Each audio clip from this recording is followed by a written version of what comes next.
안녕하세요. 오늘도 시청해주셔서 감사드리고요. 바로 사연 읽어보겠습니다. 요즘엔 시집살이가 아니라 며느리살이라는 말이 있죠. 시집살이의 반대말이니 어떤 의미인지는 다들 아실 겁니다. 며느리살이를 하다가 결국엔 며느리와 안사돈까지 제 손으로 소송을 진행해야 했던 제 옛날 이야기들을 털어놓고자 합니다. 감히 내 딸을 술집 여자 취급을 해요? 내 딸 몸매가 좋아서 그런 건데. 농촌에서는 레깅스 입지 말란 법 있어요? 있으면 내놔봐요. 뭐? 소송이요? 증거 있어요? 증거 있냐고요, 이 화상아. 안녕하세요, 여러분. 저는 약 5,000평 규모의 고추 농사를 하고 있는 50대 후반 여성입니다. 슬아의 자식은 둘이 있는데요. 큰아들은 30대 후반, 작은아들은 30대 초반으로 둘 다 일찍 결혼한 상태입니다. 작은아들은 어릴 적부터 착해서 뭐든지 형한테 양보하면서 컸지만 큰아들은 어릴 때부터 말썽쟁이였어요. 말도 어찌나 안 듣는지 엇나갈 땐 밉기도 했는데 그래도 나이 들고 취직해서 결혼하는 거 보니 자기 앞가림은 하겠다 싶었지요. 저와 남편은 자식들을 다 키워놓고 귀농한 케이스입니다. 아무것도 모르고 시작하는 바람에 한 해 농사를 망쳐보기도 하고 병충해로 고추 절반을 날려보기도 했죠.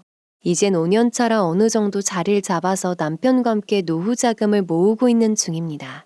아들 둘 다 도시에서 회사를 다니고 있지만 작은 아들은 꼭 한 달에 한두 번 내려와서 저희 농사일을 도와줍니다. 참 착한 아들이죠. 물론 결혼도 너무 잘해서 며느리가 참 예쁘고 착합니다.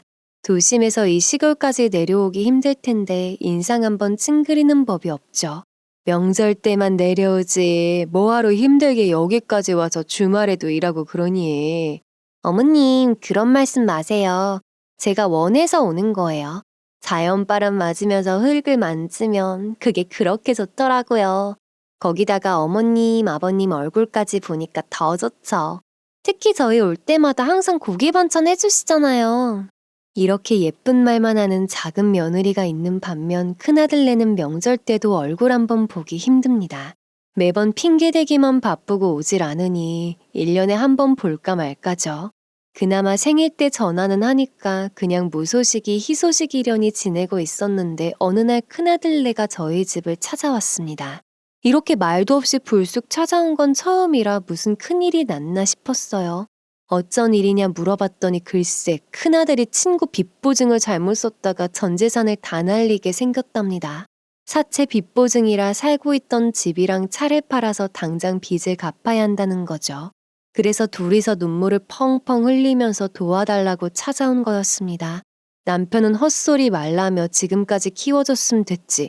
앞으로 살 길은 너희들이 알아서 찾으라며 담배만 뻑뻑 피워대더군요. 저도 가슴이 답답해서 터질 것 같았습니다. 심지어 제가 예전부터 친하게 지내지 말라고 당부했던 친구에게 보증을 서줬더라고요. 내가 그 친구 조심하라고 했니 안 했니? 고등학교 때부터 교도소 왔다 갔다 하는 애를 대체 뭘 믿고 침구랍시고 보증을 서? 엄마, 지난 일 갖고 말해봤자 바뀌는 건 없어. 내가 농사 도울 테니까 땅이라도 좀 주면 안 돼? 이대로 나 이혼남 만들 생각은 아니지? 단 한 번도 농사일을 해본 적 없는 큰아들이 농사는 무슨 농사인가요? 터무니없는 말 하지 말라고 했더니 진짜 진지하다고 강조하더군요. 일단 급한 불부터 끄고 귀농 지원금이나 대출을 알아볼 테니 잠깐만 같이 살 수 없겠니요. 미워도 내 배 아파 낳은 내 자식인데 어떻게 안 된다고 하겠나요? 남편도 그냥 묵묵부답인 채로 저만 쳐다보는 걸 보니 제 의견에 따르겠다는 뜻인가 보더라고요. 그래서 할 수 없이 월세 보증금 마련할 때까지만 같이 살자고 했죠. 그리고 당장 빚내서 귀농하지 말고 우리 집 농사일 해보면서 손에 맞는지 취향에 맞는지 한번 확인해 보길 바랬습니다. 농사일이 결코 쉬운 일이 아니어서 손에 맞지 않으면 고통스럽다는 걸 누구보다 잘 알거든요. 그렇게 큰아들네와 같이 생활하기 시작했습니다. 처음엔 제 눈치를 보느라 집안일을 도와줘서 별 문제가 없었는데 시간이 지나자 손끝 하나 안 되는 날이 많아졌어요. 아침에 밥 차리고 깨우는 것도 문제고 밥을 먹어도 설거지를 안 해놓는 데다가 밥도 내가 차려 청소도 내가 해 설거지도 내가 해 온통 제 일뿐이었죠. 얼른 보증금 벌어서 나갔으면 좋겠는데 돈벌이는 오로지 저희가 주는 돈뿐이니 다 모으려면 까마득한 상황이었습니다. 그렇지만 저도 노지 농사를 하고 있는 터라 수확철이 아니면 딱히 수입이 없는 상태이기 때문에 큰돈을 줄 수도 없었습니다. 괜히 시집살이 소리 들을까봐 말 안 하고 보고만 있었죠. 점점 정도가 심해져서 큰아들만 불러다가 한 소리 했습니다. 요즘 정도가 너무 심하지 않니? 내가 언제까지 너네 뒤치다꺼리를 해야 하니? 아, 엄마. 내가 여기 농사 배우러 왔지 집안 살림하려고 온 것도 아니잖아. 이해 좀 해줘. 나도 빨리 벌어서 나가 살고 싶은데 돈이 안 모이는 걸 어떡해. 아님 보증금이라도 만들어 주던가. 철딱서니 없는 아들의 말을 들으니 폭삭 늙는 것 같았죠. 그런데 갑자기 얼마 전 이웃집에 놀러 갔을 때 들은 말이 생각났어요. 일손이 부족해서 딸기가 썩어 들어가고 있음에도 손 놓고 보기만 해야 한다는 하소연이었죠. 생각난 김에 얼른 그 이웃에게 전화해서 혹시 우리 큰아들네를 일꾼으로 써줄 수 있겠느냐 물었습니다. 알고 지낸 지 오래된 친한 이웃이라 고민도 않고 알겠다고 하더라고요. 큰아들네도 제 말을 듣더니 좋아했습니다. 인심이 좋은 양반이라 일만 제대로 한다면 웬만한 회사원 월급보다 훨씬 많이 줄 거다.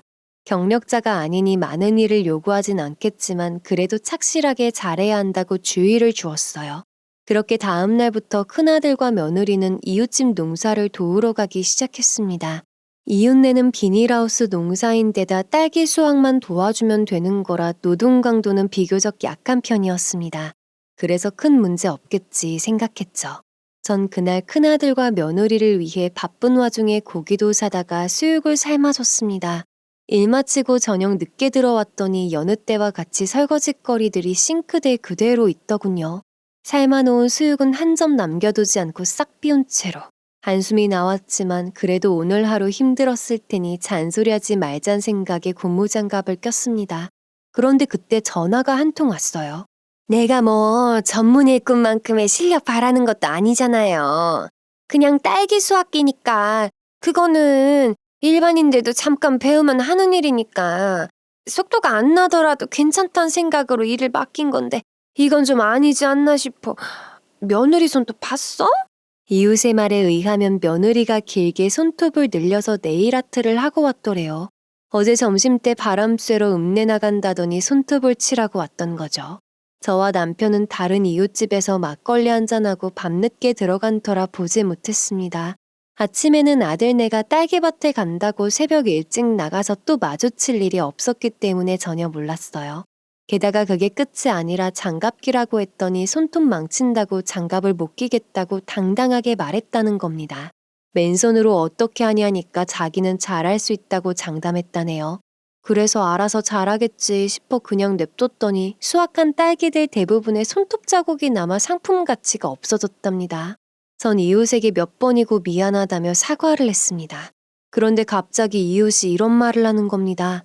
아이고, 그리고 며느리 단속 좀 해요. 망측하게 그 옷꼬라지가 뭡니까? 스타킹을 그렇게 입고 다니는 여자가 어딨어요. 동네 어르신들도 혀를 쯧쯧 차는데 시선이 다 그리로 쏠린답니다. 아주머니가 말하는 스타킹은 레깅스였어요. 누가 농사를 하는데 그런 옷을 입고 다니느냐는 거지요. 저는 연신 죄송하다고 고개를 숙였어요. 그리고 그 길로 아들네에게 거실로 나오라고 했더니 피곤해 죽겠는데 왜 부르냐며 툴툴거리면서 나오는 겁니다. 전화 받은 내용을 말하면서 며느리 손을 봤더니 진짜 길고 뾰족한 데다 새빨갛게 칠해진 손톱이 붙여져 있었습니다. 어머님, 이거 그냥 매니큐어 아니에요. 요즘은 젤네일이라고 코팅해서 진짜 자기 손톱처럼 딱딱하게 만들어주는 게 있어요. 벗겨지는 재질도 아니고 제 손톱이나 다름없다고요. 지금 그게 중요한 게 아니잖니. 젤네일이든 매니큐어든 뭐든 농사하는 사람 손이 그러면 어떡하니? 최소한 짧게는 다듬어서 가야지. 그렇게 길고 뾰족하면 과실에 다 흉이 생긴단 말이야. 그리고 추가로 말을 했어요. 너 대체 그 레깅스는 뭐냐? 무슨 생각으로 그렇게 입고 다니는 거냐라고요. 아무리 세상이 변하고 유행이 있다지만 농촌에선 어울리는 복장이 아니라고 강하게 말했어요. 제 말을 듣던 며느리는 갑자기 두 눈이 그렁그렁해지더니 눈물을 쏟아냈습니다. 그리곤 갑자기 소리를 치는 겁니다. 어머니, 이젠 복장 갖고도 뭘 하시는 거예요? 저 정말 억울하네요. 제가 화를 낸 것도 아니고 그냥 조금 주의를 준 것뿐인데 마치 엄청 구박한 것 마냥 반응하더라고요. 그러더니 제가 동선에만 맨날 예뻐하고 자기는 미워한답니다. 제가 하는 건 다 꼴 보기 싫으신 거죠? 하면서 달랠 수도 없을 만큼 숨이 넘어가라 오는 거예요. 당황한 저는 그게 무슨 말이냐고 내가 왜 차별을 하느냐. 그런 거 아니라고 손사래를 쳐도 며느리의 눈물은 멈추지 않았습니다. 지금 이웃에게 한 소리 듣고 억울한 건 저인데 오히려 제가 나쁜 사람이 된 느낌이었죠. 큰아들은 며느리를 감싸 안으며 제게 소리쳤습니다.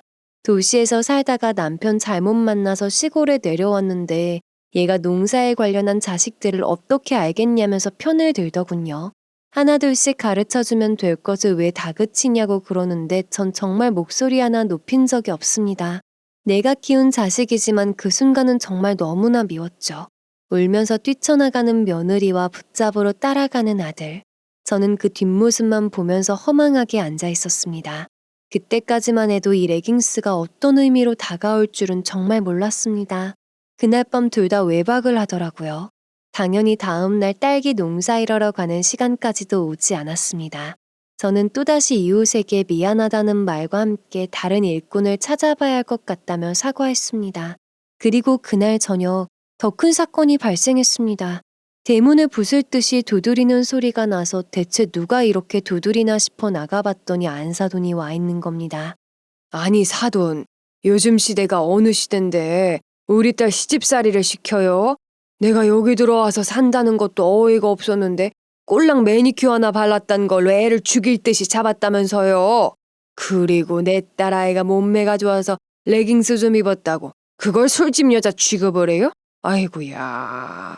저에게 삿대질을 하면서 따지는 안사돈 뒤로 며느리가 빼꼼 고개를 내밀고 있더라고요. 오래전 사고로 남편을 잃고 혼자 자식들을 키운 사돈댁은 조금 콸콸한 면이 있습니다. 반찬 가게를 운영하면서 어린 자식들을 먹여 살리기 위해 얼마나 많은 일들이 있었을지 저도 자식 둘을 키운 엄마로서 공감하는 바였죠. 그래서 상견례 때부터 사돈댁 성격을 알고 있었지만 문제 삼지 않았습니다. 그런데 대뜸 며느리 말만 믿고 밤늦은 시간에 저희 집에 들이닥쳐서 따지는 모습을 보니 이건 아닌데 싶었죠. 제 말뜻은 그런 의도가 아니었고 길고 뾰족한 손톱으로는 밭일하는데 적합하지 않다고 알려준 것뿐이라며 충분히 잘 설명했죠. 그렇지만 사돈댁은 흥분을 가라앉히지 못하고 자기 딸과 본인에게 무시하는 태도를 보였다며 애비 없이 키웠다고 그러는 거 아니라는 말까지 하는 겁니다. 그 말까지 들은 저는 이제 더 이상은 큰 아들네를 품고 살 이유가 없어졌습니다. 솔직히 이 나이 먹고 사돈댁과 며느리 눈치 보면서 집안 종노릇은 절대 못하겠더라고요. 길게 말해봤자 서로 감정만 상할 것 같네요. 더 이상은 함께 살기 힘들 것 같습니다.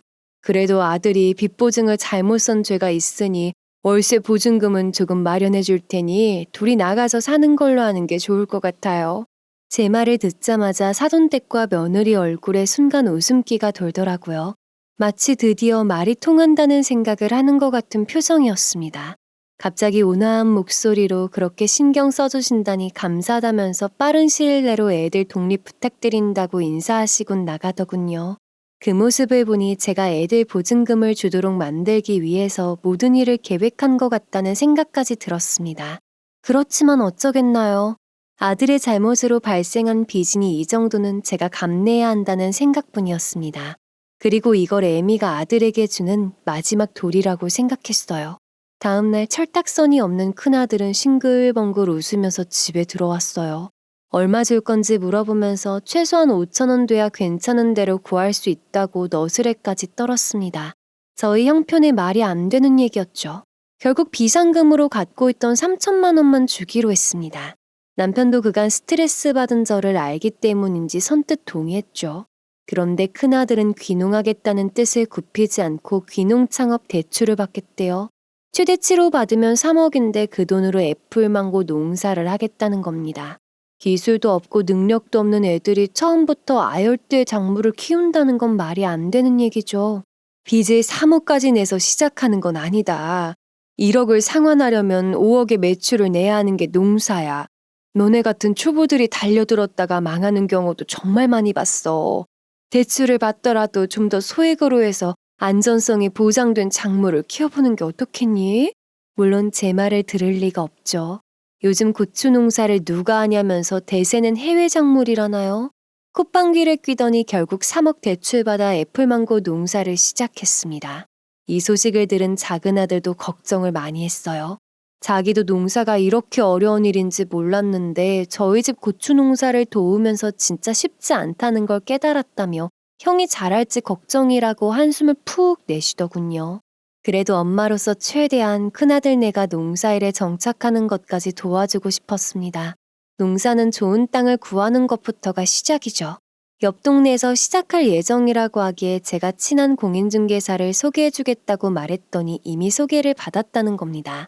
사돈댁 아는 사람이 부동산 중개업자여서 그분을 통해서 이미 좋은 땅을 봐두고 가계약금을 지불한 상태라네요. 사돈댁이 성격이 조금 강해서 그렇지 세상살이에 예민한 편이어서 손해를 보는 일은 없겠다 싶어 내심 안심이 되었습니다. 그 후로 몇 달간은 무소식이 희소식이려니 생각하면서 살았던 것 같아요. 저희도 농사일이 바빠지는 시즌이어서 정신이 없었습니다. 그러다 문득 큰아들네가 애플망고 농사를 잘하고 있을지 걱정이 되더군요. 너무 신경을 못 썼나 싶기도 해서 미안한 마음이 들었습니다. 마침 주말에 여유가 좀 생겨서 큰아들네가 괜찮다면 찾아가 볼 생각으로 연락했어요. 애플망고 농사는 잘 돼가니? 필요한 약재들은 우리가 도와줄 수 있으니까 한번 방문해도 될까 싶어 연락했단다. 마침 잘 됐네. 우리가 요즘 바빠서 잘 관리를 못했거든. 와서 보고 좀 잡초도 뽑고 도와줬으면 좋겠어. 아무 때나 편할 때 와. 농사꾼이 농사를 안 하면서 바쁜 건 대체 무슨 일일까요? 걱정되는 마음에 바로 다음 날 작은 아들과 함께 애플망고 밭을 찾아갔습니다. 그런데 가서 보자마자 입이 떡하니 벌어지더라고요. 비싼 돈을 주고 산 애플망고 묘목들이 하나도 관리가 안 되어 있는 겁니다. 잡초는 무성하고 과실에는 반점이 피어 있고 잎은 노랗게 떠서 곧 묘목까지도 죽을 판국이었죠. 아이고 이걸 어떡하나 하면서 여기저기 보고 있으니 옆에 있는 밭주인으로 보이는 사람이 제게 땅 주인이냐고 묻더라고요. 제가 아니라 아들네 땅이고 잘하고 있나 보러 온 거라고 말했더니 모자를 확 벗으며 자기 말 좀 전해달랍니다. 약도 안 치고 관리도 안 하고 이렇게 방치해 놓으니까 애플망고에 생겨난 벌레들이 자기네 땅에도 들어와 스트레스가 이만저만이 아니래요. 대신 죄송하단 말씀을 드리며 여기가 이렇게 된 지 오래됐냐고 물으니까 좋게 2달은 된 것 같다고 하셨어요. 그때는 큰아들네가 대출을 받아 땅을 산 지 3개월밖에 되지 않은 때였습니다. 그렇단 말은 고작 1달간 일하고 2달을 방치해놨다는 것이죠. 한숨밖에 나오질 않더군요. 거기다 자세히 살펴보니 농사하기 적합한 땅도 아니었어요. 경사진 땅에 위치해 있어서 비가 오면 빗물이 고스란히 애플망고 묘목 쪽으로 흐르는 형국이었습니다. 때문에 땅 대부분이 질어서 어떤 작물을 키워도 죽을 수밖에 없는 것이죠. 황급히 연락해보니 큰아들 폰이 꺼져 있길래 그 길로 집까지 단숨에 찾아가 문을 두드렸습니다. 다행히 집안에 있었던 모양인지 방금 일어난 부스스한 모습으로 무슨 일이냐며 나오더라고요. 너 대체 언제 정신 차릴 거니? 빚을 3억이나 받아놓고서 농사는 고작 1달만 바짝하고 2달을 방치해놔? 거기다가 도대체 어떤 땅을 산 거니? 저기는 농사에 적합한 땅이 아니야. 제대로 알아본 거 맞아? 엄마 내 나이가 곧 40이야. 언제까지 잔소리야? 농사할 땅 사줄 돈도 없으면서 진짜 지긋지긋하다. 지긋지긋하다는 말과 질린다는 표정을 한 채 절 쳐다보는 큰아들. 그리고 뒤에서 힐끔 쳐다만 볼 뿐인 며느리. 저를 하찮게 여기며 내뱉는 말에 몹시나 큰 상처를 받았습니다. 그 순간은 아들이고 뭐고 한 대 쥐어받고 싶은 심정이었어요. 그때 제 옆에 있던 작은 아들이 큰아들을 향해 달려들어 멱살을 잡더군요. 그동안 내가 형한테 많이 양보하면서 살았던 건 전부 고생하시는 엄마 아빠 위해서 참았던 거야. 그런데 이렇게 엄마한테 싸가지 없이 굴면 나도 더 이상 못 참아. 둘이 치고받고 싸우면 어쩌나 싶었는데 큰아들은 왜소한 체격인데 반해 작은 아들은 키도 크고 덩치도 큽니다. 게다가 운동을 좋아하고 밭농사까지 돕는 터라 근육도 상당한 편이죠. 그 때문인지 막상 멱살이 잡힌 큰아들은 찍소리도 못 내고 당하고만 있었습니다. 결국 제가 작은 아들을 달래서 집으로 돌아왔습니다. 돌아오는 길에 앞으로 큰아들에 관한 일은 일절 관여하지 않겠다고 다짐했죠. 이후로 몇 달간 큰아들네 소식은 듣지 못했고 저도 바쁜 하루하루를 살았습니다. 그해 날씨도 참 좋았고 강수량도 적절해서 고추 농사가 풍년이었거든요. 그런데 저희 밭뿐만 아니라 모든 고추 농가들도 풍년이었기 때문에 물량이 전부 팔리지 않아 걱정하던 차였어요. 차선책으로 남은 고추들은 잘 말려 고춧가루로 빻아서 판매해볼까 싶었지요. 때마침 주말이라 작은 아들네가 찾아와서 고추 말리는 일을 도와줬는데 작은 며느리가 한마디 꺼내는 겁니다. 어머님 혹시 고추를 부각으로 만들어서 파실 생각 없으세요? 저번에 주신 고추로 부각을 만들어 봤는데 품질이 좋아서 그런가 너무 맛있더라고요. 정말 괜찮은 방법이란 생각이 들어서 작은 며느리에게 레시피를 물어보고 따라서 만들어 봤습니다. 먼저 주변 이웃들에게 나눠줬는데 다들 정말 맛있다면서 당장 팔라고 하더라고요. 본격적으로 판매를 시작하기 전에 작은 며느리에겐 고맙다며 아들 몰래 용돈을 챙겨줬습니다. 한사코 만류했지만 엄마 같은 마음으로 주는 거니까 받으라고 했더니 감사히 받겠다고 하더군요. 그 후로 저희는 작은 아들네의 도움을 받아 온라인 판매부터 시작했습니다. 생각한 것보다 반응이 좋았고 이웃들은 따로 주문까지 해서 사갈 정도였죠. 이 소문을 듣게 된 저희 동네 농협 하나로마트 계장님이 직접 제 고추밭을 방문하셨어요. 수확한 고추를 썰고 찹쌀풀을 붙여 말린 후 튀기는 그 과정들을 천천히 다 살펴보셨죠. 그리곤 마침 하나로마트 로컬푸드 코너에 고추 부각이 없는데 한번 입점해볼 생각이 없느냐고 물어보셨어요. 이 얘기를 들은 작은 아들네는 자기네들 일처럼 기뻐하면서 당장 입점을 추진하자고 했습니다. 그래픽 디자인 일을 하는 작은 며느리가 로고 그림을 만들어주고 작은 아들은 제 고추 부각 브랜드명을 지어줬죠. 상호 등록도 하고 본격적으로 사업을 확장해 나가던 시점이었습니다. 평화롭고 행복하기만 했던 그 순간 찬물을 끼얹듯 분위기를 망치며 또다시 큰아들네가 저희 집에 들이닥쳤어요. 엄마 마트에 입점한다며. 고추 부각도 장사 잘 된다고 들었어. 나 지금 당장 생활비도 없는데 돈 좀 빌려주면 안 돼? 그러고 보면 큰아들은 항상 돈이 필요할 때만 저를 찾는구나 싶었습니다. 전에 저희가 갔을 땐 적어도 묘목은 멀쩡한 상태였는데 시간이 더 흘러 지금은 묘목까지 전부 상해서 하나도 건질 수가 없게 되었다네요. 대출까지 받아서 샀던 비싼 묘목값을 전부 날리게 된 셈이죠. 게다가 땅은 척박해서 농사에 적합하지 않다 보니 다른 작물을 심어도 죄에다 죽어버린 모양입니다. 이렇게 될 줄 빤히 보여서 그렇게 잔소리를 했던 거였죠. 남편은 뻔뻔한 큰아들의 말에 노발대발하며 네가 언제 우리한테 돈 맡겨놨냐며 소리를 질렀어요. 아들은 금방 깨기행하면서 기가 죽었는데 큰며느리는 입을 열었다 다물었다 반복하길래 제가 할 말 있으면 편하게 하라고 했죠. 저희 귀농 대출금 이자 낼 돈도 없어요. 대출금 3억만 갚아주시면 2년 동안 무일푼으로 고추 부각 만들고 납품하는 일 도울게요. 어머님네도 일손 부족하시잖아요. 서로 상부상조하는 거 어떠세요? 아참 싹싹 빌어도 도와줄까 말까인데 마치 사업 파트너를 제안하듯이 말하는 걸 보니 아직까지도 정신 못 차리고 있구나 하는 생각에 웃음이 날 지경이었습니다. 저는 당연히 도와줄 마음이 없었지요. 지난번 일은 아들 잘못 키운 죄다 생각하고 보증금을 해줬지만 이번 일은 너희 둘이서 만든 빚이니 둘이서 해결하라고 강하게 말했습니다. 단호한 제 말에 돈 나올 구멍이 없음을 깨달았는지 군말 없이 입만 꾹 다물고 돌아갔습니다. 그리고 다음 날 하나로마트에 고추 부각을 입고하기 위해서 읍내로 나왔을 때였습니다. 작은 며느리가 고맙게도 대신 운전을 해줘서 편하게 도착할 수 있었죠. 트렁크에서 고추 부각을 꺼내고 있을 때 익숙한 얼굴이 보여서 가만히 쳐다보니 큰 며느리더라고요. 혼자가 아니라 옆에 낯선 남자와 함께 있어서 잠깐 주춤했습니다. 큰 며느리도 저를 발견하더니 고개를 꾸벅 숙이더군요. 둘 사이가 어색한 걸 눈치 빠른 작은 며느리가 캐치하고 먼저 말을 걸었습니다. 어머 형님, 오랜만에 뵙네요. 여긴 어쩐 일이세요?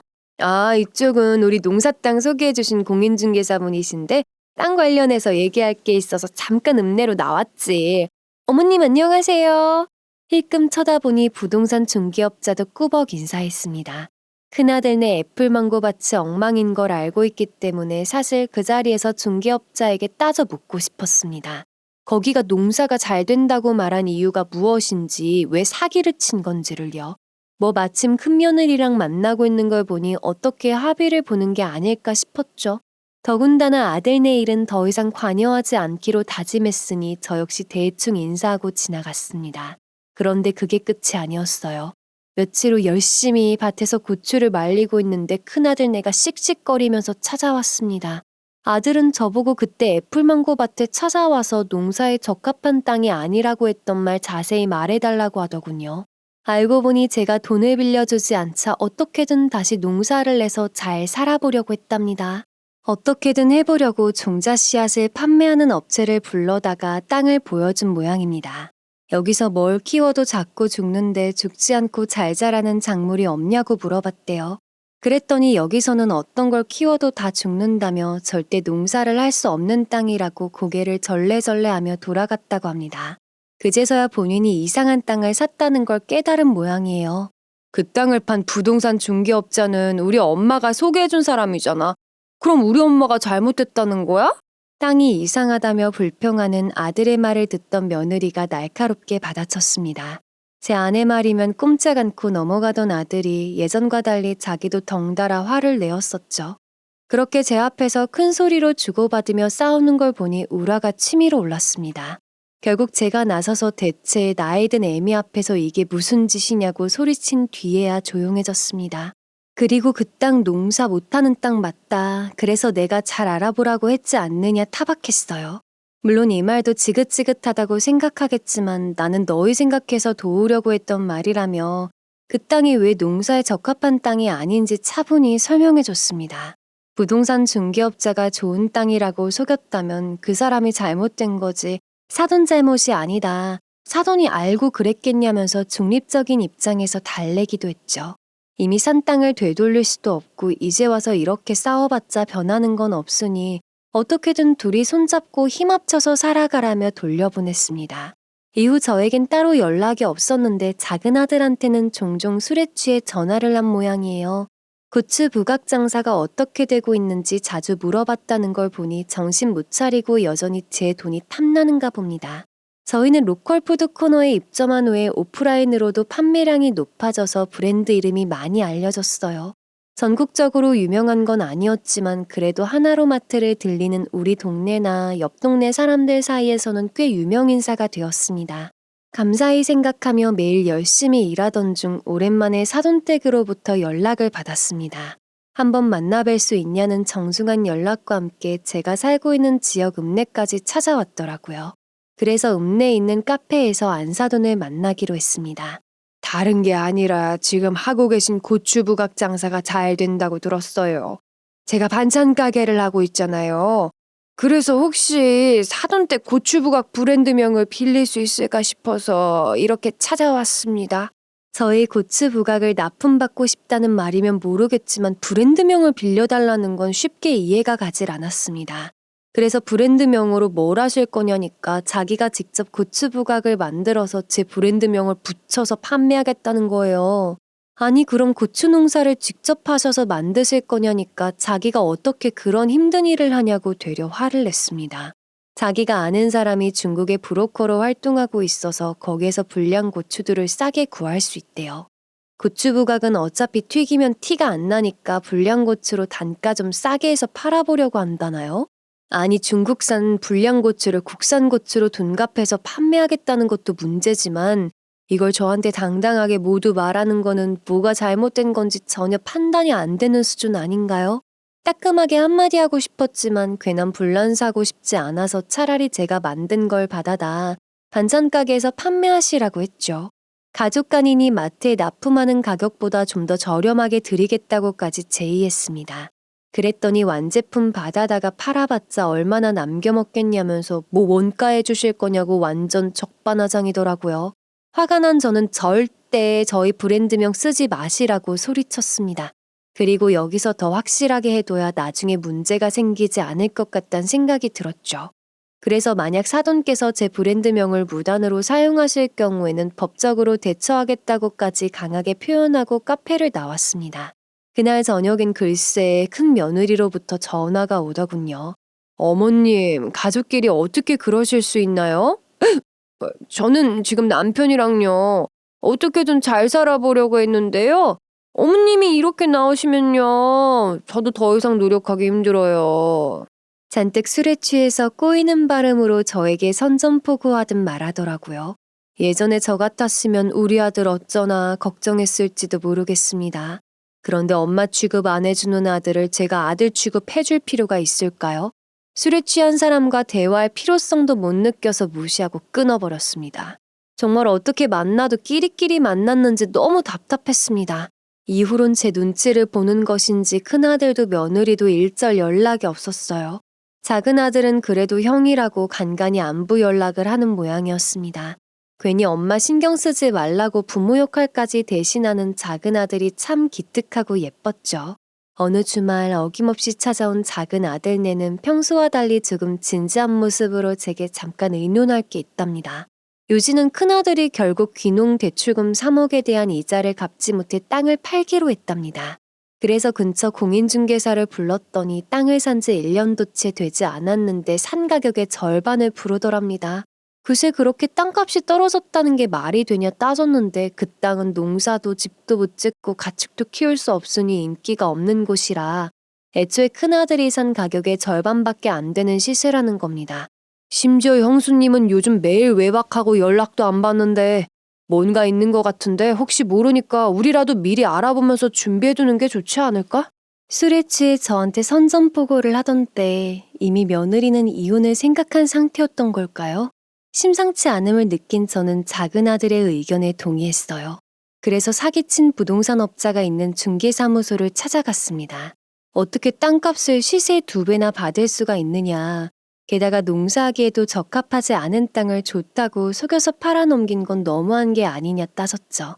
그랬더니 본인은 판매할 때 충분히 설명을 했다고 새빨간 거짓말을 하는 겁니다. 제가요, 전 그런 적 없는데요. 전 충분히 설명했고요. 여기서 더 난리 피우시면 업무 방해죄로 고소할 생각이니 알아서들 하세요.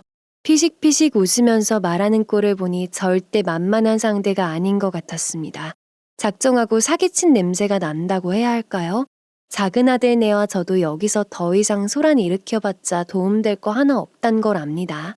그래서 우선은 밖으로 나왔는데 아무리 생각해도 이상하다는 생각이 들었어요. 며느리 손톱 하나로 불이 나게 찾아와 화를 내던 사돈댁이 이렇게 큰 사기를 당했음에도 조용하다는 게 말이 안 되잖아요. 제 촉이 꼭 확인해보라고 말해주고 있어서 그 길로 사돈댁 반찬 가게를 찾아갔습니다. 자차로 먼 지역이 아니어서 해지기 전에 도착할 수 있었지요. 한창 영업 중의 시간이라 사돈댁도 매장 내에 있었습니다. 어쩐 일이냐고 놀라는 모습에 애들 농사 땅 산 거 말인데요. 하고 운을 띄웠더니 바로 자긴 모른다고 손사래를 치더군요. 오늘 중개업자를 만난 이야기를 털어놓으며 말하는 게 이미 작정하고 속인 냄새가 나더라 했더니 갑자기 자기를 의심하냐며 두 눈에 쌍심지를 키는 겁니다. 그런 게 아니라 어떻게든 손해본 금액을 받아내기 위해서 그러는 거다. 어떻게 알게 된 사람인지만 알려달라고 했습니다. 그냥 자기 친구가 그 업자에게 중개받아서 밭농사를 시작했는데 농사가 잘 된다고 하길래 연결해줬을 뿐이라네요. 그럼 그 친구 연락처를 줄 수 없냐니까 자기가 난감해진다며 거절하는 겁니다.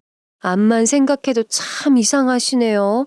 지금 피해자는 우리 아들이랑 며느리인데 안 사도는 회피하기만 하시고 화도 안 나시나요? 묘하게 그 부동산 중개업자를 감싸는 듯한 말투가 수상했습니다. 의심하는 제 말에 극구 부인하면서 자기도 화가 나지만 방법이 없으니까 그런 거라며 안절부절 못하는 모습까지 보이더라고요. 어쩐지 그 모습도 굉장히 이질적으로 느껴졌습니다. 너무 과하게 제 눈치를 보고 있는 것 같달까요?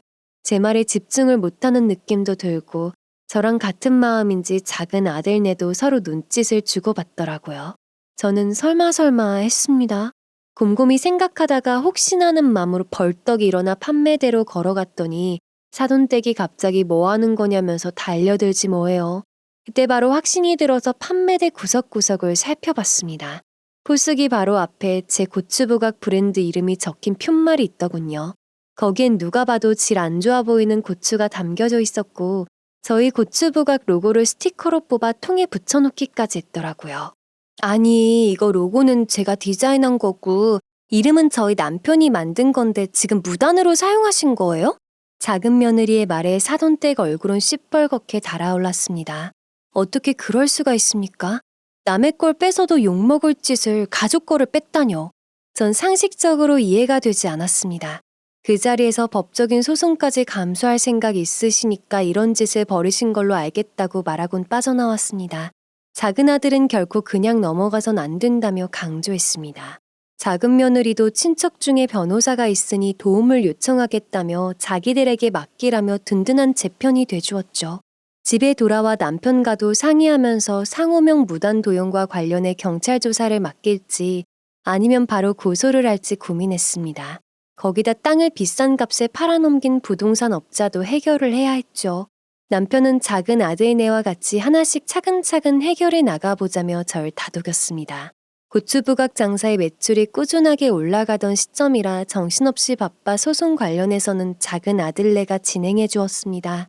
그날도 새벽부터 일하고 피곤해 지쳐서 잠들었었죠. 아직도 선명한 그때의 기억. 밤 10시쯤이었습니다. 갑자기 이웃집에서 저를 부르며 소리를 질러대는 통에 잠에서 깼어요. 대체 무슨 일인가 싶어 황급히 뛰쳐나갔습니다. 얼른 고추밭으로 가봐. 지금 난리 났어. 목이 쉬어라 소리 지르는 이웃에 저와 남편은 잠옷과 슬리퍼 차림으로 허겁지겁 뛰어나갔습니다.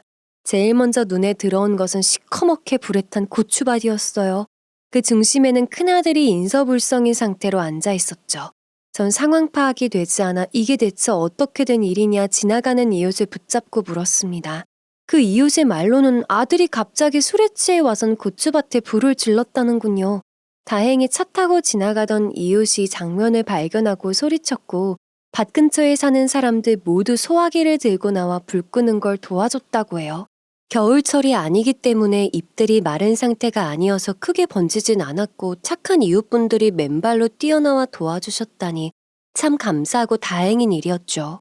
실제로도 막상 불에 탄 부분은 얼마 되지 않았습니다. 그렇지만 불에 탄 잿가루가 바람을 타고 고추밭 곳곳에 퍼지는 바람에 땅이 상해서 거의 절반은 못 쓰는 상태였습니다. 1년간 정성 들여 키운 고추들 반을 버려야 한다는 생각에 어찌나 눈물이 나던지 저는 그 자리에서 철푸덕 주저앉아 3살 된 어린아이처럼 엉엉 울고 말았어요. 큰아들의 존재는 까먹었을 정도로 넋이 나간 상태였습니다. 그때 남편이 사자우처럼 아들의 이름을 부르며 성큼성큼 다가갔습니다. 그대로 멱살을 부여잡고 길가로 끌고 와 뺨을 몇 번이나 내려치더군요. 정신 안 차려? 지금 이게 대체 무슨 짓이야? 네가 그러고도 인간이냐? 시뻘겋다 못해 멍까지 들 정도로 얻어맞은 큰아들은 어느 정도 정신을 차렸는지 저희 앞에 무릎을 꿇고 앉았습니다. 그렇게 닭똥 같은 눈물을 흘리면서 하는 말은 가히 충격적이었습니다. 대출빚과 월세를 낼 돈이 한 푼도 없자 생활고에 시달려 어쩔 수 없이 사기당한 땅을 반값보다 더 못 받고선 팔아버렸다네요. 그리고 앞으로 어떻게 살아가야 할지 의논하려는데 며느리가 매번 자리를 피하더니 갑자기 이혼 이야기를 꺼내면서 더 이상 같이 살기 싫다고 했답니다. 게다가 몇 개월 전부터 잦은 외박과 밖에 나갈 때마다 화려하게 꾸미고 안 뿌리던 향수까지 뿌리는 모습을 보면서 뭔가 있어도 있다는 생각이 들었대요. 그래서 땅을 팔고 남은 돈의 일부를 써서 흥신소를 찾아갔답니다. 그렇게 알아낸 충격적인 사실은 아내랑 사기친 부동산 업자가 바람이 났다는 겁니다. 처음부터 의도하고 사기를 친 건 아니지만 땅을 살 때 처음 만나자마자 불꽃이 튀었다는군요. 그래서 이후로 줄곧 아들 몰래 만남을 이어나갔던 거죠. 심지어 둘이 사귀면서 부동산 업자가 농사 땅 사기친 걸 털어놨는데 그 자리에서 경찰에 신고를 했어야 할 며느리는 돈을 나눠 가지자고 했답니다. 그리곤 며칠째 아내하고 연락이 안 된다고 가슴을 치며 통곡하더군요. 그제서야 전에 작은 며느리와 하나로마트 앞에서 마주쳤던 일이 생각났습니다. 전혀 이상한 낌새가 느껴지지 않아서 단순히 땅 문제로 만난 거라 생각했는데 그게 아니었던 거죠. 충격적인 일이란 건 알겠지만 그 어떤 일이더라도 고추밭에 불을 붙인 면죄부가 되지 못하죠. 저는 눈물 범벅을 하고선 큰아들의 멱살을 쥐고 흔들었습니다. 아무리 네가 정신이 나갔다고 하더라도 그걸 왜 내 고추밭에 화풀이를 해. 이걸 다 어떻게 하라고.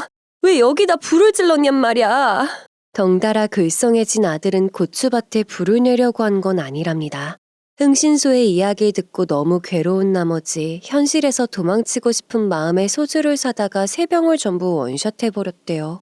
그렇게 제정신이 아닌 상태에서 저희 집으로 향하던 와중 다 때려치우자는 충동이 들어 홧김에 불을 질렀다는 겁니다. 저는 두 눈을 꼭 감고 꼴 보기 싫으니까 앞으로 내 눈앞에 띄지 말라며 소리쳤습니다. 큰아들은 줄곧 죄송합니다, 죄송해요 라는 말만 중얼거리며 무릎을 꿇은 채 앉아 있었죠. 전 남편의 부축을 받아 집으로 돌아왔어요. 당장은 어떤 일이든 해결할 힘이 나지 않아 그대로 쓰러져 잠들었는데 그간의 일들로 많이 고됐던 모양인지 감기 몸살에 걸렸습니다. 다음날 남편으로부터 소식을 들은 작은 아들네는 휴가까지 내서 저를 보러 왔습니다. 착한 아들과 며느리는 제 간호와 함께 저를 대신하여 차근차근 소송 준비를 했어요. 작은 아들은 미리 상표권 등록을 해놨고 작은 며느리 또한 이미 디자인 출원 신청을 해둔 상태였기 때문에 소송 준비가 한결 쉬웠죠. 한 발 앞서 내다보고 준비한 작은 아들네에게 정말 감사한 마음이 들었어요. 며칠 후 작은 아들이 말하길 우선 사돈댁 쪽으로 내용 증명을 보냈대요. 2천만 원의 손해배상금을 청구한다는 것과 일주일 내에 답이 없다면 형사고발 및 민사소송을 제기할 거란 내용이었죠. 저는 2천만 원이나 받을 수 있을까 하는 생각이 들었는데 변호사랑 상담을 해보니 너무 악질인 사건이라 충분히 가능하답니다. 무엇보다 바람소송과 땅을 임의로 유용한 점 또한 묶어서 처벌할 수 있다고 했답니다. 그렇게 신속하게 일을 진행했어요. 내용 증명을 받은 며칠이 지나자 예상대로 안사돈과 큰며느리가 황급히 저희 집을 찾아왔습니다. 정말 뻔뻔한 모녀였어요. 더구나 눈이 맞아 며칠째 소식이 없던 며느리가 제 발로 나타났더군요. 죄책감이라곤 1도 없어 보였습니다. 이들은 소문이나 어느 정도 눈치를 챘는지 다짜고짜 본론부터 말했죠. 어머님, 2천만 원은 너무 심하신 거 아니에요? 아니, 증거 있어요? 고소를 해요? 남편 동의하에 땅도 팔았고 그 남자는 그냥 커피 한 잔 마신 것뿐이에요. 사돈, 그 고추 부각 100만 원어치도 안 팔렸어요. 잘못한 건 맞지만 너무 과하시네요. 합의금으로 무슨 살림살이라도 새로 차리실 생각인가 봐요. 당연히 미안하다고 두 손 모아 지문이 없어지도록 싹싹 빌 줄 알았는데 역시나 그 잡것들 DNA는 대단하더군요. 저는 작은 며느리가 알려준 대로 또박또박 말했죠. 그리곤 테이블에 핸드폰 녹음을 조심스레 눌렀습니다. 사돈, 아직 변호사 못 만나보셨나 봐요. 변호사한테 있는 사실 그대로 말하면 2천만 원 주는 게 싸다고 할걸요? 상표권을 무단으로 도용한 것뿐만 아니라 중국산 불량고추를 국산으로 속인 점, 제 브랜드에 치명적인 명예훼손까지 입혔기 때문에 소송까지 가면 최소 1억부터 시작일 겁니다. 아, 그리고 너, 뭐? 내 아들 동의하에 땅을 팔아? 이미 계좌이체 내용 증명까지 다 자료 뽑아놨어. 어디 갈 때까지 가보자. 그리고 마지막으로 싸늘하게 말했어요. 너 꼴의 여자라고 남자 새로 만들었다며? 기다려. 그 소송까지 내가 확실해서 죽을 만큼 쪽팔리게 해주고 거지처럼 살게 해줄 테니까. 증거 있냐고?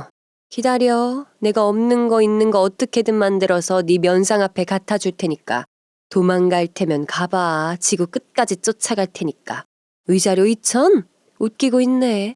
거기에 네가 들고 튄 땅값하고 현금까지 아주 몇 배로 탈탈 털어줄게? 제 말을 듣고 흠칫 놀란 둘은 자기들끼리 눈빛을 주고받더니 인사도 없이 휙하니 나가버리더라고요. 전 손이 부들부들 떨렸지만 부동산 중개업자와 눈 맞은 얘기를 오히려 독하게 이야기했습니다. 아들 둘이 만나서 이미 소송을 진행하고 있었으니까요. 제가 내용 증명을 보낸 지 딱 일주일 됐을 때였습니다. 이때부터 요망한 두 모녀는 잔머리를 굴리기 시작했습니다. 어떻게든 사건을 조그맣게 해결하려고 하는 막장짓이었죠. 그리고 멍청함도 두 모녀가 똑같았죠. 사돈댁으로부터 문자 한 통이 왔어요. 합의할 테니 계좌번호를 부르래요. 아마 사돈댁에서도 변호사며 뭐며 여기저기 알아본 모양인데 다들 비관적으로 말했나 봅니다. 작은 아들네가 도와준 덕분에 생각보다 일이 쉽게 풀렸죠. 제게 2천만 원을 보내곤 또 문자로 애들 둘은 이혼시킬 거라면서 으름장을 놓더라고요. 전화하긴 무서운지 문자만 보내는 게 우스웠습니다. 절대 이들 생각처럼 이혼 먼저 시킬 순 없었어요. 이혼 전에 눈 맞은 일을 고소해야 바닥까지 탈탈 털 수 있으니까요. 게다가 그들보다 우리가 한 발 더 앞서서 이미 소송 진행 중인데 아마 이 정도일 줄은 생각지도 못하고 있었을 겁니다. 이혼을 하지 않은 상태에서 상간남 소송을 진행해야 더불어 농사 땅 사기까지 한 번에 엮을 수 있었으니까요. 바람남부터 먼저 진행하기로 했습니다. 이후 그 고소가 끝난 다음에 저희 측에서 추가로 민사 형사 이혼 소송을 할 생각이었죠. 그 무렵 큰아들과 함께 한창 바람남 소송을 준비 중이던 작은아들이 제게 녹음본 하나를 들려주더라고요. 흥신소로부터 최근에 입수한 사돈댁과 며느리와의 통화 내용이었습니다. 이제 니네 남편 애플망고 농사도 망했고 너도 더 이상 사랑하는 거 아니잖니. 그냥 뭐 하나 트집 잡아서 이혼하자고 하고 지금 만나는 그 부동산 업자로 갈아타. 그 사람 돈도 많아. 먼저 이혼부터 후딱 하자. 적당히 하지. 그걸 다 들고 튀면 어떡해. 끔찍하게도 안사돈까지 모두 엮여있는 더러운 관계였던 겁니다. 정말 기가 막히더군요. 어찌나 허술했는지 이 증거 이외에도 적법한 증거들이 차고 넘쳤습니다. 지금까지 상담한 이혼 전문 변호사들 전부 바람남 소송 및 이혼 소송의 100% 승소를 자신할 정도였다고 해요. 그래도 좀 더 확실한 증거들을 수집하기 위해 흥신소 의뢰도 멈추지 않았습니다. 종국엔 가장 미스테리였던 안사돈과 부동산 공인중개사의 관계도 알게 됐어요. 예전부터 둘은 지속적인 거래를 하는 사이였답니다. 땅이나 집을 사려는 사람을 사돈댁이 소개해주면 거래가 성사됐을지 부동산 업자가 일정의 소개비를 떼주는 거래였죠. 쉽게 말해 사기꾼 부동산 업자에게 호구를 물어다주는 역할을 한 게 사돈댁이었던 겁니다. 그렇게 소개했다가 손절한 친구들도 많다네요. 근데 남도 아닌 자기 딸한테까지 사기를 치다니 딸이랑 눈이 맞는 건 예상 밖의 일이었나 봅니다. 그런데 상황이 돌변하니 사기꾼과 딸의 재혼까지 종용하는 걸 보면 정말 사람도 아니죠. 엄마, 진짜 그 집안 사람들 제정신인 사람 하나 없는 것 같아. 형이 잘못한 건 많은데 그래도 소송 준비하면서 보니까 형이 불쌍하더라. 작은 아들의 말에 의하면 큰 아들은 볼 때마다 살이 빠져 있답니다. 그래도 사랑으로 결혼한 사이인데 배신감을 비롯한 수많은 감정들이 휘몰아치겠죠. 저는 그저 시간이 얼른 흘러서 그 상처가 무뎌지기만을 바랄 뿐이었습니다. 물론 제게도 해당되는 말이었죠. 큰아들로부터 받은 상처가 얼른 흐릿해져서 미운 마음 없이 마주할 날이 오길 바랬습니다. 그동안 저는 불에 탄 밭을 정리하고 사돈댁으로부터 받은 합의금을 보태서 노지 농사를 비닐하우스로 변경하고 있었습니다. 비닐하우스로 변경 시 사계절 재배가 가능해지는 데다가 마침 고추부각을 만들기 위한 건조 공간이 부족해지고 있었는데 공간 확보에도 도움이 됐죠. 어차피 잿가루가 덮인 흙들을 정리해야 됐기 때문에 비닐하우스로 전환하는 편이 오히려 수월했습니다. 그러다 보니 어느새 6개월이란 시간이 지났죠. 대뜸 제 계좌에 큰아들의 이름으로 3천만 원이라는 거금이 입금되었습니다. 깜짝 놀라 큰아들에게 연락하게 됐죠. 저도 6개월이라는 시간이 지나면서 어느 정도 화가 누그러진 상태였습니다. 그리고 자식 키워본 분들은 다들 아시겠지만 자식과 부모 간의 인연을 끊는다는 게 어디 쉬운 일인가요? 이게 대체 무슨 돈이냐 했더니 내일 집으로 찾아가도 되겠냐고 묻더라고요. 큰아들의 공손한 목소리는 처음 들어본 것 같아요.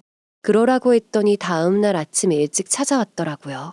큰아들은 가타부타 말없이 그동안 자기가 뭐에 씌였던 것 같다면서 너무 죄송하다고 연신 사과를 하는 겁니다. 전 솔직히 믿음이 가지 않았습니다. 네가 그동안 저지른 불효가 얼만데 갑자기 정신 차렸단 말을 내가 어떻게 믿겠니? 제 말을 들은 큰아들은 굵은 눈물방울을 뚝뚝 쏟아냈습니다. 그때 불에 탄 고추밭에서 남편의 불사다구를 맞고 정신이 번쩍 들었을 때 제 모습을 보니 가슴이 찢어지는 것 같았답니다. 항상 어른이었던 제가 어린아이처럼 엉엉 울면서 가슴을 때리고 있는 모습을 보니까 너무나도 가슴이 아파 그날 집에 들어가서도 몇 시간을 울었답니다. 당장 이 마음을 보여줄 순 없겠지만 앞으로 달라진 모습을 보여드릴 테니 그냥 지켜만 봐달라고 하더라고요. 그러면서 3천만 원은 바람남 소송에서 승소하여 받은 손해배상금 전부를 제게 보낸 거라고 합니다. 이걸 다 날 주면 넌 어떻게 살려고 그러냐니까 자기는 지금 이혼소송 진행 중이기 때문에 거기서 받은 위자료면 충분하대요. 제게 잘못한 걸 생각하면 3천만 원도 작은 금액이라며 죄송하다는 말까지 하는 겁니다. 아들이 변하긴 많이 변했더군요. 요즘 뭐 하면서 지내냐고 물었더니 지금은 건설 현장에 다니면서 막노동 일을 하고 있답니다. 집은 고시원 단칸방 생활을 하고 있다네요. 그 말을 들으니까 거칠해진 큰아들의 피부와 새카맣게탄 얼굴이 눈에 들어와 저도 괜히 눈시울이 붉어졌습니다. 힘들지 않냐는 물음엔 당차게 안 힘들다고 제법 사내다운 말을 하더군요. 오히려 육체적인 노동을 하니까 잡생각도 안 들고 시간도 잘 가서 좋아. 내 걱정은 안 해도 돼. 엄마는 왜 이렇게 살이 많이 빠졌어? 이제는 엄마 걱정도 하는 걸 보니 그래도 전보단 정신 차린 게 맞긴 한가 봐요. 현재는 대출빚과 이자를 갚으면서 살고 있는데 이혼 소송이 잘 풀리면 위자료로 빚 절반 이상 갚을 수 있어서 좀 더 수월하게 살 수 있을 것 같답니다. 아직은 제 앞에 떳떳하게 나설 수 없다며 나중에 대출빚과 이자를 전부 다 갚고 당당해질 수 있을 때 다시 찾아뵙겠다고 인사를 꾸벅하고선 가버렸어요. 그리고 이맘때쯤 며느리가 전화를 걸어와 시내 카페에서 만났습니다. 얼굴빛은 거진 죽기 일부 직전이었죠. 커피를 시키고 말없이 쳐다보고 있자 눈물을 흘리며 봐달라는 말부터 하는 겁니다. 어머니, 죄송해요. 저 한 번만 봐주세요. 그동안 정도 있고 저 이러다 죽을 것 같아요. 그 돈 저 없어요. 제가 어떻게 그 돈을 다 갚아요. 예정을 봐서라도 제발 살려주세요. 내용인 듯 바람남 소송으로 거액이 나가자 헐값으로 제 아들 몰래 판 땅값 또한 위자료까지 얹어서 물어줘야 할 판이었죠. 거기에 현금 생활비 1,300여만 원도요. 소송이 그렇게 흘러가고 있었으니까요. 집단에는 그럴 돈도 여유도 없으니 저한테 마지막 가증스런 눈물을 흘리며 이렇게 쇼를 하고 있는 거였죠. 우는 거니? 너는 너만 울면 되지. 우리 가족은 평생 치유하지 못할 악몽을 안고 살아가야 돼. 양심이라곤 1도 없는 애가 내 앞에서 운다고 틀려질 거라 생각한 거니? 너 좋아하는 레깅스 입고 거지처럼 살아. 그게 딱 네 수준이니까. 그 후로 어떻게 됐냐고요? 저희 작은 아들네는 둘 다 회사를 관뒀습니다. 잘린 게 아니라 그동안 모은 돈과 큰아들이 준 5천만 원을 합해서 저희 집 옆에 집을 짓고 살고 있죠. 지금은 사업 파트너 개념으로 같이 일하고 있습니다. 저와 남편이 고추를 재배해서 주면 작은 며느리가 고추 부각을 만들고 작은 아들은 납품 및 유통 판매를 도맡아서 하고 있죠. 현재는 저희 동네뿐만 아니라 옆 지역 다른 마트까지 납품하고 있어서 수입이 높아진 건 물론이고 바빠서 밥 먹을 시간조차 없을 정도예요. 그래서 온라인 판매를 거의 하지 못하고 있는 상태입니다. 작은 아들네와 종종 얘기하는 내용인데 큰아들이 납품과 유통을 담당하고 작은 아들이 온라인에 전담하면 딱일 것 같더라고요. 근데 형도 자기 손으로 빚 다 갚고 떳떳하게 우리 앞에 서고 싶은 생각 하나로 열심히 일하고 있잖아. 엄마, 과거는 다 잊고 그냥 우리 곁에서 지켜봐줘. 열심히 살게. 생각이 깊은 작은 아들 말에 저 또한 동의했고 큰아들에게 이런 이야기를 한 적은 없습니다. 다만 언제가 됐든 저희와 함께하고 싶은 의사를 표현한다면 얘기해 볼 생각이에요. 큰아들은 현재 이혼 소송도 무사히 잘 마치고 위자료도 충분히 받았다고 들었습니다. 마지막 민 형사가 걸린 땅에 대한 소송은 아직 진행 중입니다. 저희 가족은 변호사에게 형량보다는 소송 금액에 더 치우쳐달라고 누차 강조했습니다. 몸으로 때우는 건 그들 특기니 진짜 굶겨서 그 바닥이 어딘지 알 수 있게 해달라고요. 죄를 지었으면 어떤 죄가 그 사람들에게 가장 독한 형벌이 될 것인지 선택해서 적용해야겠죠. 이런 와중에도 큰아들은 명절 때나 생일 같은 기념일이 되면 꼬박꼬박 찾아와서 자기가 번 돈으로 선물도 사오고 용돈도 주더라고요. 불효자였던 큰아들이 정신 차리고 이렇게 효자로 변하게 된 이유가 엄마의 눈물이라니. 서로 같은 피가 흐르는 모자간의 혈연이라는 건 어쩔 수 없는 모양입니다. 이걸 듣는 분들 중에서도 저처럼 자식이 속 끓여서 힘들어 하시는 분도 계실 겁니다. 혹은 제3자가 나타나 가족의 평화를 망치려 드는 경우도 있을 테고요. 저도 당시엔 정말 고통스러웠습니다. 그렇지만 이 한 가지의 사실을 끊임없이 되새기면서 버티고 이겨낼 수 있었습니다. 바로 악하게 사는 사람은 결국 벌을 받는다는 사실을요. 제 이야기가 여러분들에게 위안이 되었으면 좋겠습니다. 기온차가 심한 요즘 건강에 더 유의하시고요. 지금까지 들어주셔서 정말 감사드리며 이만 줄이겠습니다. 구독과 좋아요, 알람 설정 부탁드릴게요.